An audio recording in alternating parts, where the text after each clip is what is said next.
मैं आपको compulsory future need का पूरा डेफिनेशन बताना चाहता हूँ। कंपलसरी फ्यूचर नीड का कंप्लीट डेफिनेशन ये है कि मेरे जीवन की ऐसी जरूरतें कि जिनके बारे में मैं सोचूंगा कि नहीं सोचूंगा, एक निश्चित समय पर वो जरूरत पैदा होने ही वाली है।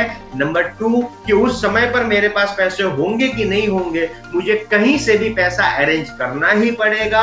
जैसे मिसाल के तौर पर अगर मेरी उम्र 30 साल की है, मेरे घर में एक 2 साल की बेटी है, और तो मुझे आज मालूम है कि 15 साल के बाद वो बेटी 17 साल की हो जाएगी। 17 साल की हो जाएगी तो वो अपनी 12वीं कक्षा पास करेगी, और भारत के 99% माँ बाप की तरह मैं भी अपनी बेटी को डॉक्टर, चार्टर्ड अकाउंटेंट, साइंटिस्ट या तो इंजीनियर बनाना चाहता हूँ। तो मुझे आज पता चल गया है कि 15 साल के बाद मेरी बेटी के हायर एजुकेशन के लिए मेरे को पैसा चाहिए होगा, और अगर वो पैसा नहीं होगा तो मुझे कहीं से भी अरेंज करना पड़ेगा। एंड नंबर 3 कि यदि मेरी बेटी 17 साल की हो, उससे पहले मेरे को कुछ हो गया और मैं इस दुनिया में नहीं हूं, तो भी वो 17 साल की तो होगी ही होगी, तब भी मेरी बीवी को उसको पढ़ाने लिखाने के लिए पैसे चाहिए होंगे, तो मेरी गैर मौजूदगी में भी उसको पैसा आना चाहिए उसके एजुकेशन के लिए। That is my responsibility and that is why I call it compulsory future need. मेरी 2 साल की बेटी 23 साल के बाद 25 साल की हो जाएगी, तो उसकी शादी के लिए मेरे को 20 लाख रुपया चाहिए होगा।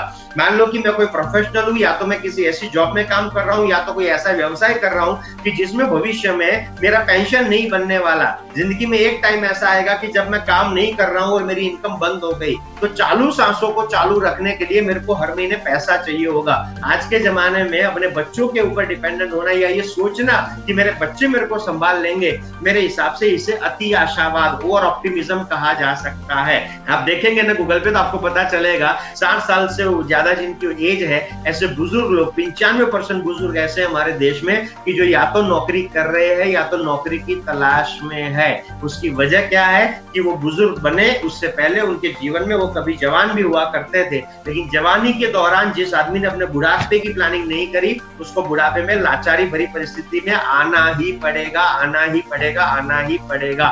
उस समय पर अपनी औलादों को दोष देने से कोई मतलब नहीं है। उस समय पर कलयुग है ये बोलने से कोई मतलब नहीं बनेगा। उस समय पर किस्मत या तो भगवान को दोष देने से कुछ नहीं बनता।